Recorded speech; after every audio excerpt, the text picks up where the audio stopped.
안녕하십니까. 2023년 12월 6일 최병무 팩트 시작하겠습니다. 어제 윤석열 대통령과 국민의힘 김기현 대표, 그리고 당 3역, 그리고 용산 대통령실 새로 임용된 수석들 비공개 오찬을 했습니다. 오찬이 끝난 뒤에 이만희 사무총장이 이렇게 얘기했죠. 오후 12시 10분부터 약 2시간 동안 했다 그러면서 정책, 예산 등 모든 분야에서 당과 대통령실 간의 원활한 소통 체계를 강화하자는 데 뜻을 모았다. 어려운 민생 경제 상황을 감안해서 내년도 예산안과 민생 법안 처리를 보다 신속히 할 수 있도록 야당에도 협조를 구해 나가기로 했다. 그리고 김기현 대표는 오찬 후에 이제 국회에서 기자들하고 만나서 내가 힘 빠져 보였나? 나는 힘이 빠진 적이 없다. 그런 얘기 거기서 할 자리가 아니다. 밥 먹는 자리에 뭘. 그러니까 이제 김기현 대표한테 힘을 실어줬느냐? 뭐 이런 부분을 기자들이 질문을 한 겁니다. 더군다나 이제 인요한 혁신위원회와의 갈등, 이 문제가 지금 현안인데, 그러면 윤석열 대통령과 그 집권당 지도부가 모여서 지금 가장 큰 현안에 대해서 아무런 논의를 안 했다, 이런 얘기가 되는 거거든요. 그러면서 김기현 대표는 내가 한 말 그대로 실천될 테니까 보시라. 가장 경쟁력 있는 후보, 그 과정도 매우 공정하고 객관적이게 진행될 것이다. 보시라. 이렇게 아주 자신감을 내보였습니다.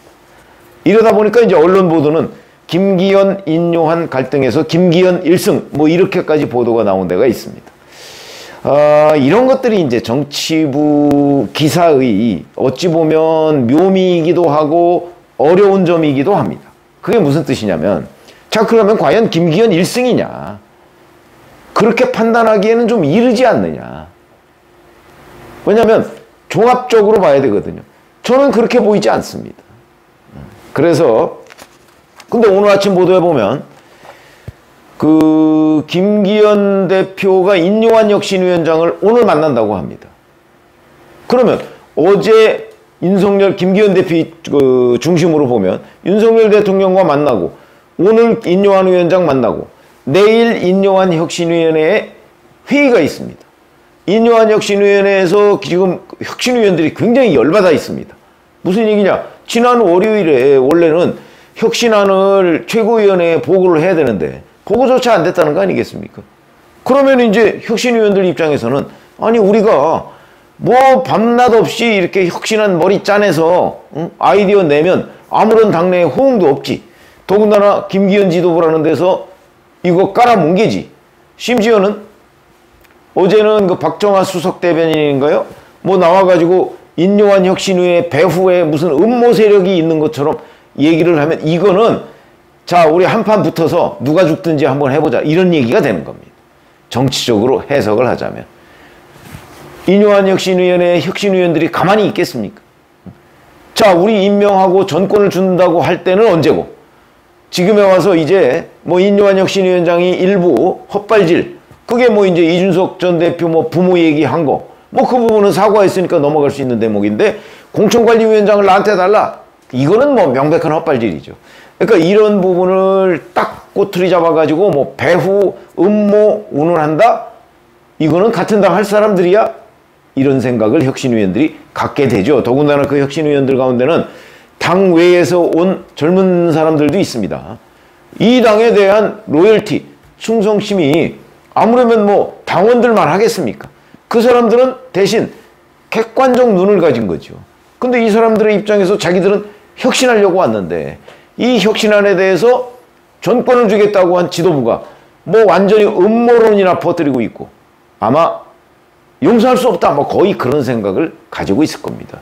이 사람들의 이 응축된 여러 가지의 불만, 이게 내일 혁신위원회에서 쏟아질 거거든요.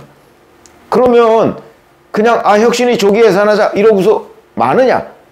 그렇게 되지 않을 가능성이 대단히 높죠. 제가 늘 말씀드린 논개 작전이 나올 가능성이 있습니다.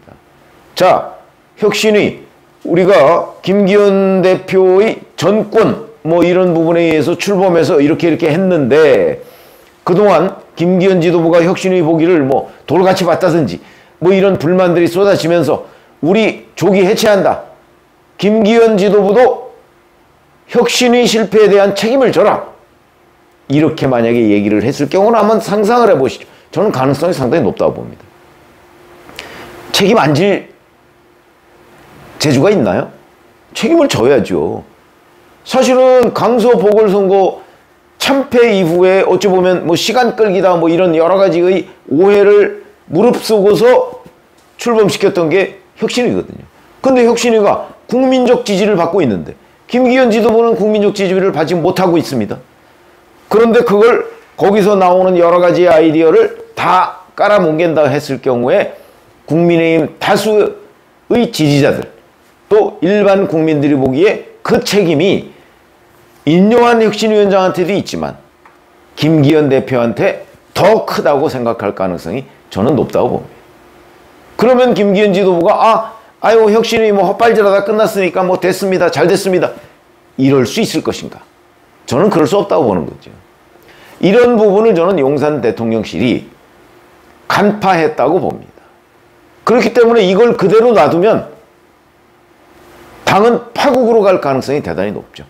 국민적 지지를 받고 있는 인요한 혁신위원회가 국민적 지지를 덜 받고 있는 김기현 지도부에 의해서 좌초되는 그런 현상을 용산 대통령실이 그냥 보고 있을 수는 없고, 그렇다고 해서 지나치게 개입하면 또 뭐 용산 출장소 얘기 나올 거고, 그러니까 김기현 대표 등 지도부를 불러서 넌지시 이 상황에 대한 해결권을 당신한테 주겠다.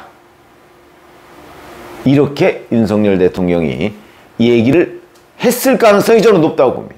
이건 뭐 저의 분석입니다. 그에 따라서 김기현 대표가 오늘 인요한 혁신위원장을 만나서 내일 혁신위가 파국적인 결단을 내리는 것을 막아보자.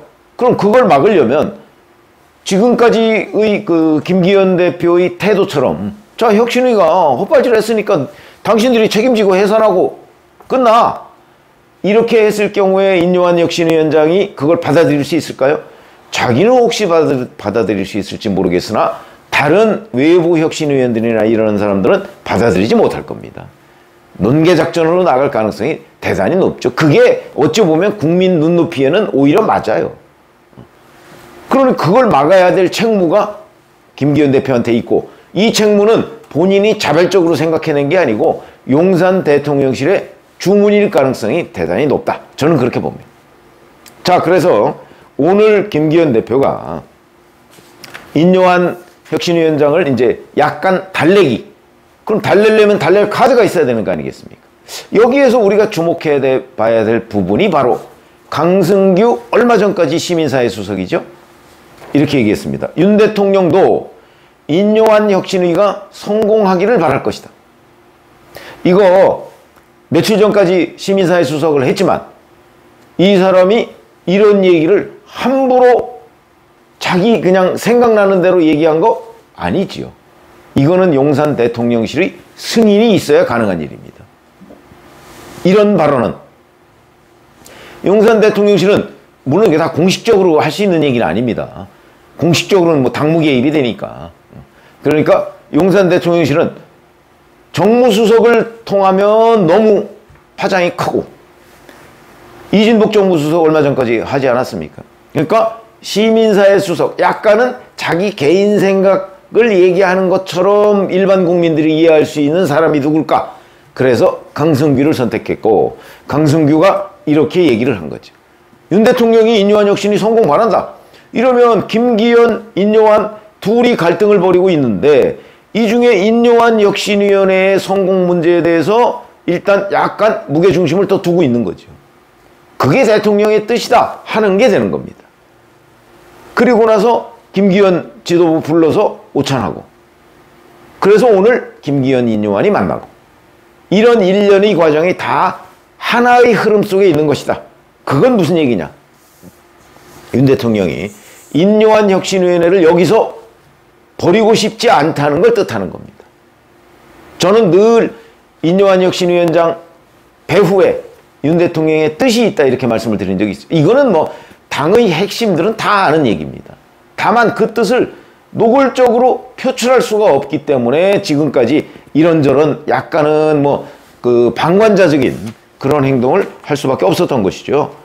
자, 그러면 결국 지금 제가 교통정리에 나섰다고 하는 이유는 인요한 혁신위와 김기현 지도부의 파국을 막고 어느 한쪽도 크게 상처를 받지 않고 국민들의 관심을 다시 불러 모을 수 있는 방안, 뭐 여러 가지가 있을 수 있다 저는 생각을 합니다. 그 중에 예를 들어서 이런 거죠.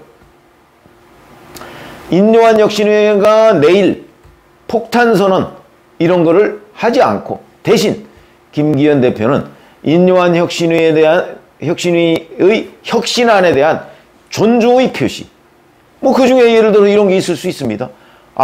뭐 지난번 뭐 혁신위 안건을 최고위원회에 보고하지 않은 거는 이러이러한 이유다. 뭐 이렇게 설명을 하고, 자, 앞으로 뭐 다음 주 월요일이나 뭐 혁신안을 보고를 하고 그에 대해서 최고위원회에서 논의를 해보고 뭐 예를 들어서 구현 방안 어떻게 실천할 것인가, 실천해서 뭐 국민들의 그 지지를 다시 모을 것인가, 뭐 이런 부분에 관해서 우리가 연구를 하고 그것을 앞으로 출범할 공천관리위원회에 제시하겠다. 이러면 뭐 인요한 혁신위도 당장 어떻게 해라 이건 아니지 않습니까? 물론 그 경우에도 김기현 대표의 불출마나 수도권 험지 출마, 그거는 뭐 여전히 숙제로 남습니다.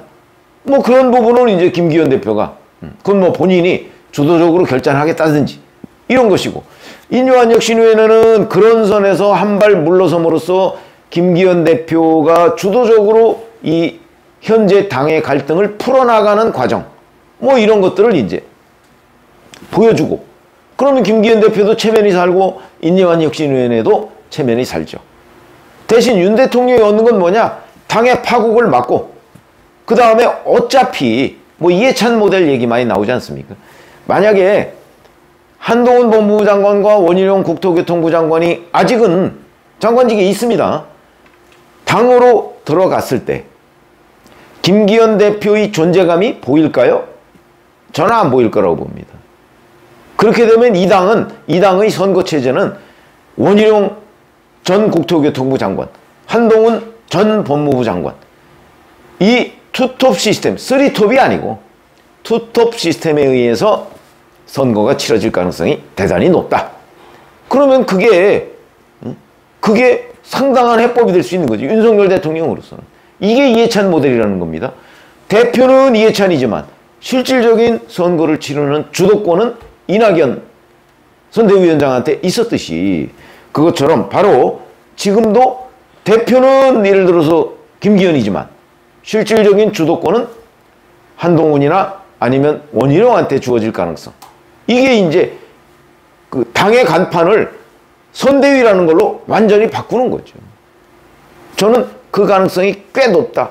그런 교통정리를 지금 윤석열 대통령이 직접 나섰다, 이렇게 봅니다. 그래서 앞으로 그 흐름을, 그러니까 여기에서 김기현 대표의 1승이 아니죠. 이거는 김기현, 인요한 간에 무승부가 되거나, 궁극적으로는 만약에 김기현 대표가 불출마를 선택한다면, 그렇다면 인요한 혁신위원회의 1승이 판정승이 될 가능성이 더 높다.